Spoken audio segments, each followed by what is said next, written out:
Hi there welcome back.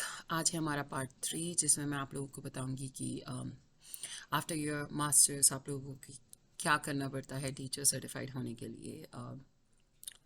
कुछ लोग ये सोच रहे होंगे कि मास्टर्स हो गया तो आपका सर्टिफिकेशन क्लियर हो गया एंड दैट्स इट। बट ये ऐसे वर्क नहीं करता।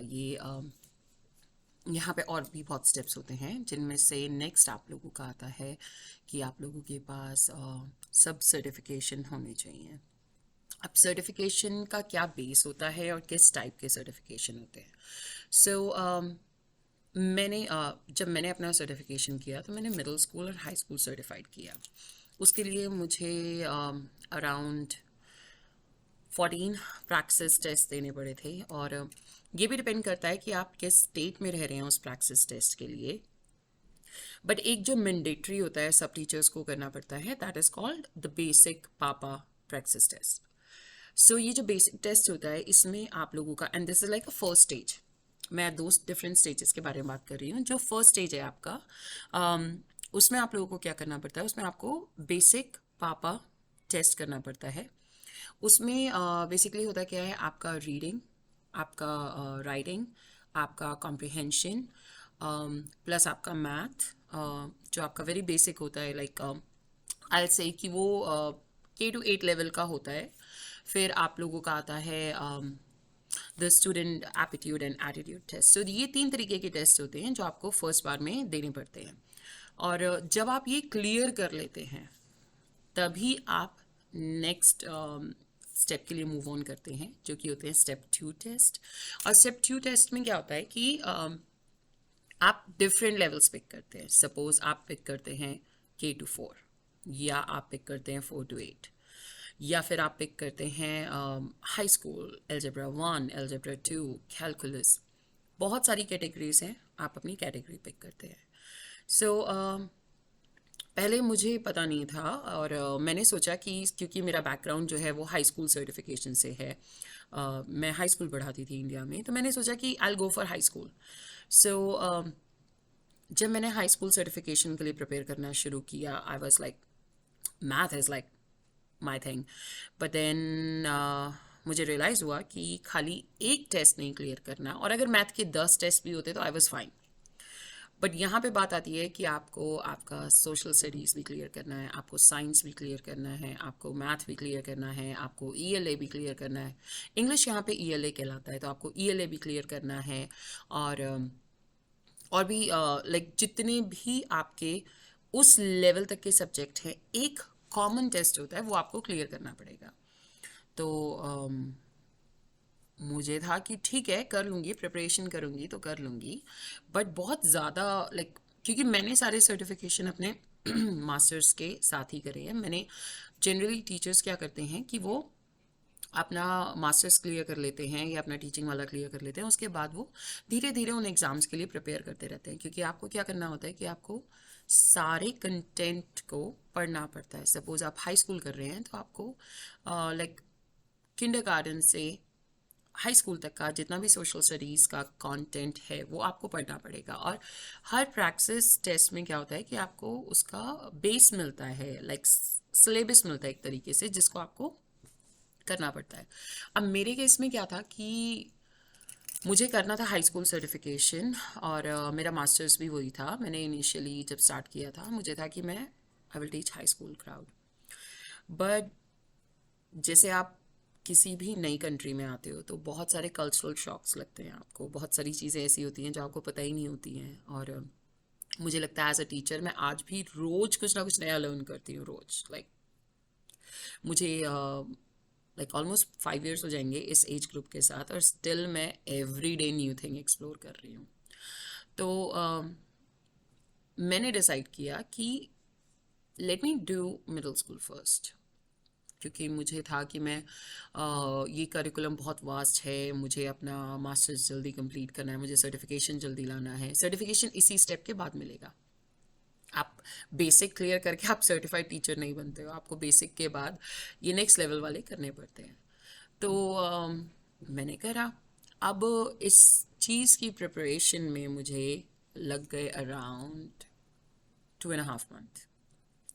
क्योंकि 2.5 मंथ मुझे स्टडी करना पड़ा यूएस का हिस्ट्री, यूएस का सिविक्स, यूएस का ज्योग्राफी, यूएस का ईएलए। एंड हम लोग क्या है कि जब हम लोग इंडिया में थे, हमारा जो इंग्लिश करिकुलम होता है वो इनके ईएलए करिकुलम से थोड़ा सा डिफरेंट होता है। और उस थोड़े से डिफरेंस में भी थोड़ा ज़्यादा ही डिफरेंस आ जाता है। जब मैं बात करती हूँ एसएटीज़ की, अगर आप में से किसी कोई फेमिलियर है एसएटी के लिए या जीमैट के लिए प्रिपेयर किया हो, तो वो लोग इस चीज़ को अच्छे तरीके से आइडेंटिफाई कर सकते हैं कि आपको बहुत सारा वो कैब अपना इंक्रीज़ करना पड़ता है, आपको अपनी बहुत सारी चीज़ों पे वर्क करना पड़ता है। लाइक स्पेशली मैं बोलूँगी कि वो कैब और reading comprehensions are like the strongest one. क्योंकि मुझे क्या था कि आई क्लियर इट, लाइक मुझे कोई प्रॉब्लम नहीं आएगा। बट प्रॉब्लम तब रियलाइज़ हुआ, तब फेस हुआ, जब मेन प्रॉब्लम था आपका टाइमिंग।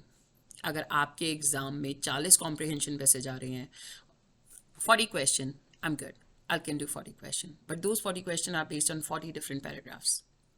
तो उस चीज़ के लिए आपको अपनी टाइमिंग्स पे वर्क करना पड़ता है। तो वो मैंने किया।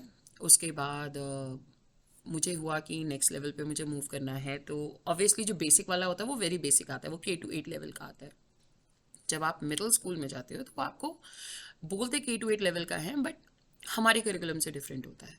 अब साइंस, क्योंकि मैं टीजीटी मैथ और साइंस दोनों थी, तो science was easy for me, like science और मैथ वाज ईजी।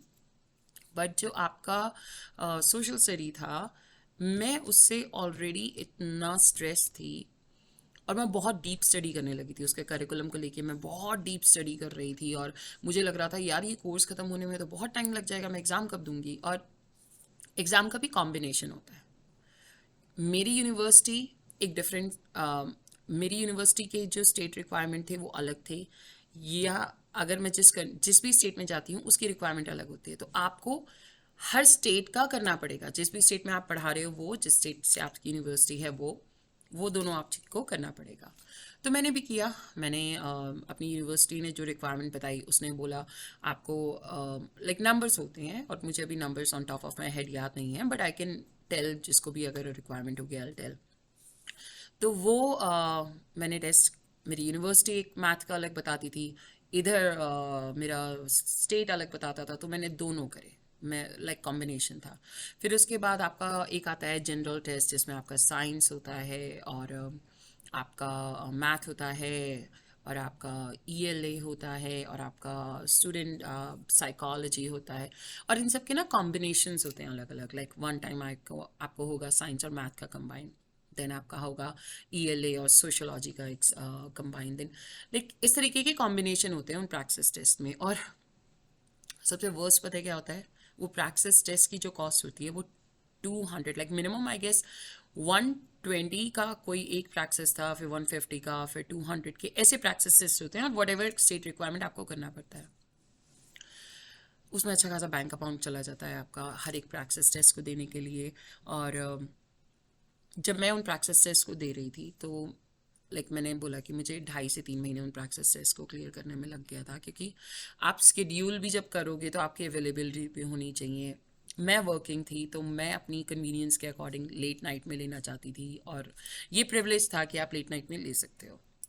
तो अगर आपको उसके बारे में जानना है कि कौन से प्रैक्टिस टेस्ट करने चाहिए और कैसे प्रिपेयर करना चाहिए, वो एक बहुत लंबा प्रोसेस है, और इसके लिए लाइक मुझे मल्टीपल वीडियोस लगेंगी जो कि मैं बनाऊंगी। But this is like the process कि आपको बेसिक क्लियर करना है, फिर आपको सब्जेक्ट स्पेसिफिक और कॉन्सेंट्रेट बोलते हैं इन्हें, ये क्लियर करना है। तो ये दो बेसिक हैं आपको, ये इस स्टेप के बाद ही आप सर्टिफाइड कहलाते हो, आप उससे पहले सर्टिफाइड नहीं कहलाते। मैंने वो कर लिया, मैंने अपना मिडिल और हाई स्कूल दोनों कर लिया। आई एम प्लानिंग और सर्टिफिकेशन ऐड ऑन कर सकते हो आप कभी भी, और ऐड ऑन का भी क्या प्रोसेस होता है वो भी मैं आपको बताऊंगी।